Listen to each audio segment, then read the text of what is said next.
이 책을 읽어야 하는 이유는 재미있기 때문이다. 필자로서 내가 가장 바라는 바는 이 책이 재미있는 읽을거리가 되는 것이다. 내가 뽑은 100대 거인은 매혹적이며 괴짜이며 거칠고 때로는 기묘하지만 강력하면서도 때때로 아주 재미있는 사람들이다. 내가 이들의 인생에 관해 쓰는 일도 재미있었지만 당신이 읽기에도 마찬가지로 재미있을 것이다. 성격, 직업, 욕구, 기호에 따라 다소 차이는 있겠지만 이들의 인생이 주는 직업적, 개인적 교훈으로부터 얻는 바가 있을 것이며 미국 금융시장의 발전 과정에 대해서도 많이 배우게 될 것이다. 어떤 형태로든 시장에서 활동하는 사람이라면 이들의 인생을 통해서 어떤 방식이 통하는지, 어디까지 밀어붙일 수 있고 어느 수준이면 무너지는지, 사람의 속성 중 어떤 요소가 성공과 실패를 좌우하는지 알게 될 것이다. 그러나 앞에서 말했듯이 이 책을 읽는 주된 목적은 즐기는 데 있다. 오거스트 벨몬트, 유럽을 대표해서 미국에 투자한 인물. 이전에 유럽 로스차일드 가문처럼 오거스트 벨몬트는 미국이 변방의 순수 농업국가에서 번영하는 산업국가로 변신하도록 도움을 주었다. 그러나 그는 흔히 보는 수완가가 아니어서 일확천금하려고 증권거래소에 투기하거나 산업을 개척하지 않았다. 그는 미국 산업보다 한 발 앞서 나갔다. 세계 최강의 은행인 로스차일드 가문의 미국 주재 대리인이었던 벨몬트는 거의 50년 동안 미국에서 투자 은행업과 정치 로비 활동을 연결한 인물이었다. 처음으로 금융과 정치가 만났고 둘은 잘 어울렸다. 벨몬트는 로스차일드 연줄 덕분에 정계에서 명성을 얻었고 이러한 정계와의 연줄 덕분에 그는 로스차일드에게 사업거리를 제공할 수 있었다. 벨몬트의 성공은 처음에는 절묘한 타이밍 덕분이었다. 1816년 가난한 프로이센 부모에게서 태어난 그는 14세에 로스차일드의 프랑크푸르트 집에서 바닥 청소 일을 시작했다. 이 무렵 그의 주인은 엄청난 성공을 거두고 있었다. 17세에 그는 나폴리 지점 감독 업무를 맡았고 교황청과의 협상을 잇따라 성공적으로 처리하게 되었다. 이제 벨몬트는 절묘한 타이밍을 맞이하게 된다.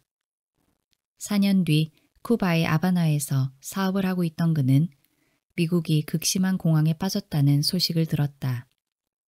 그래서 21세의 나이로 맹렬한 야망과 로스차일드의 절대적인 신임을 갖고 첫 배로 1837년 공황에 휩싸인 뉴욕으로 건너갔다.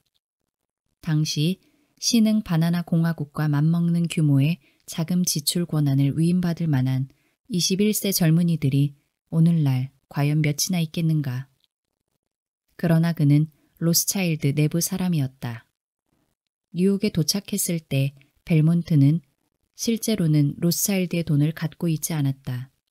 단지 로스차일드의 이름뿐이었다.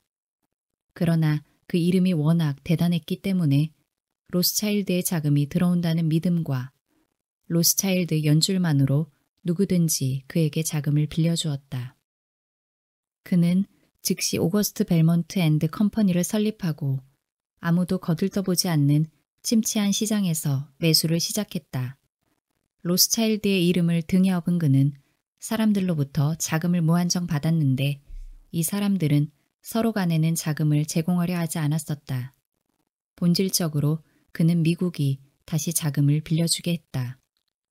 미국이 빌려준 자금으로 그는 주식, 상품, 은행어음을 매수했고 이러한 활동이 공황을 막았으며 부도 직전까지 몰린 미국 은행들을 구해냈다. 오로지 그만이 이 일을 해낼 수 있었다. 미국이 보여준 세계 최대의 개인 은행에 대한 신뢰를 이용했기 때문이다. 당연한 일이지만 이 사건 이후 그의 인기가 치솟았다. 면도날처럼 날카로운 재치와 고상한 배경을 지닌 벨몬트는 특유의 억양, 낯선 말투, 말쑥한 외모로 사교계를 매료시켰다. 키가 작고 뚱뚱하며 둥그스레한 얼굴에 밝고 검지만 애매한 눈을 지닌 그는 뉴욕 사교계를 집으로 끌어들였다. 4년 만에 벨몬트의 이름이 모든 뉴욕 사람들의 입에 올랐다. 그는 뉴욕을 이끄는 투자은행가였고 사회를 강타한 인기인이었다. 그리고 유대인이었다. 처음 미국에 도착했을 때 벨몬트는 출신을 숨기려 했다. 그는 원래의 성 쇤베르크를 여기에 해당하는 프랑스어 벨몬트로 바꿨다. 미국처럼 종교적 박해를 피해 많은 사람이 건너온 관대한 나라에서도 사람들 대부분은 유대인 대금업자를 미워했다. 오늘날에도 그렇지만 유대인을 가장 미워한 사람들조차 벨몬트가 유대인이라는 사실을 10중 8구 몰랐을 것이다. 이런 이름을 들어본 적이 없기 때문이다. 그는 바꾼 이름으로 비교적 순박한 뉴욕 사교계에서 잘나가는 시골뜨기와 잘 어울렸다. 뉴욕 사교계에서 그는 신비로운 유럽인이었으며 옷을 멋지게 입고 저택을 화려하게 장식하며 만찬을 열어 200명을 초대하고 심지어 경마까지 주최하는 인물이었다. 그가 주최한 경마는 벨몬트 스테이크스로 알려지게 되었다. 이 신비로운 사나이는 대단한 남봉꾼이기도 해서 여자 유혹하는 법을 알았다. 벨몬트에게는 여자들은 좋아하지만 남자들은 싫어하는 성적 매력이 있었다. 여러 여자와의 교제를 끝낸 후에는 사교계의 명사인 페리 제독의 딸과 결혼해서 3남 1녀를 키웠다. 로스차일드의 가문처럼 차남 오거스트 2세는 아버지의 회사를 물려받아 가문의 유산을 이어갔다. 벨몬트의 인생은 1840년대 초에 정치와 뒤얽히게 되었고 이때부터 그의 정치적 명성은 끊이지 않았다. 당연히 그럴만했다. 정치 불안이 예외라기보다는 일상이었던 세계에서 로스차일드 가문의 대출금이 안전했던 것은 그의 정치적 연줄과 수완 덕분이었다. 벨몬트는 정치적 연줄과 힘을 키우면서 인생을 보냈다. 그 점에서 그는 미국 금융시장 발전에 중요한 기여를 했다. 정치는 그가 확보한 로스차일드 가문의 보험 증서였다. 벨몬트는 귀화 시민이 되어 민주당에 입당했다. 1844년 그는 6년째 미국 주재 오스트리아 총영사였다. 1953년 그는 네덜란드 주재 미국 공사가 되었고 대통령 선거운동에 적극적으로 참여해서 피어스를 당선시켰다.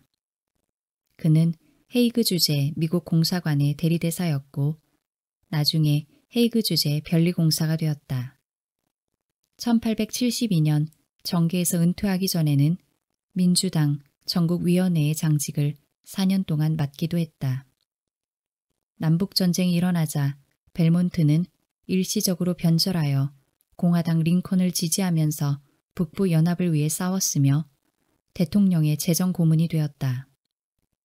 처음에는 로스차일드 가문과 영국 정부 모두 북부 연합을 지지하지 않았으므로 그는 전쟁을 위한 해외 자금을 얻는 데 도움이 되었다. 몇 년 동안 그는 로스차일드 가문을 대신해서 정부 증권을 사들이면서 미국 재무부에 자금을 쏟아부었다. 1890년 심장마비로 죽을 때까지 벨몬트는 유럽 자본과 번영하는 산업국 미국 사이에 견고한 다리를 세워놓았다. 동시에 그는 투자은행업과 정치를 맺어주었다. 유럽에서 이미 한 세기 전에 이러한 결합의 중요성을 발견한 로스차일드 가문은 벨몬트를 통해 백악관 및 국회와 유대를 맺음으로써 미국에서 가문을 이어갈 수 있었다. 벨몬트의 인생에서 그의 사회적, 정치적 거래들이 강조되는 점을 보면 로스차일드 가문의 미국 대리인으로서 그가 한 주요 업무는 주식 발행에 앞장서거나 기업 구조를 고안하는 일이 아니었다. 그는 미국 산업혁명의 핵심기보다 앞서서 살았기 때문이다. 그의 주된 역할은 정부 자금 조달과 기업을 지원하는 자금 시장에 있었다. 그가 없었다면 자금 부족 때문에 미국의 훌륭한 자본주의 시스템이 발전할 수 없었을 것이다.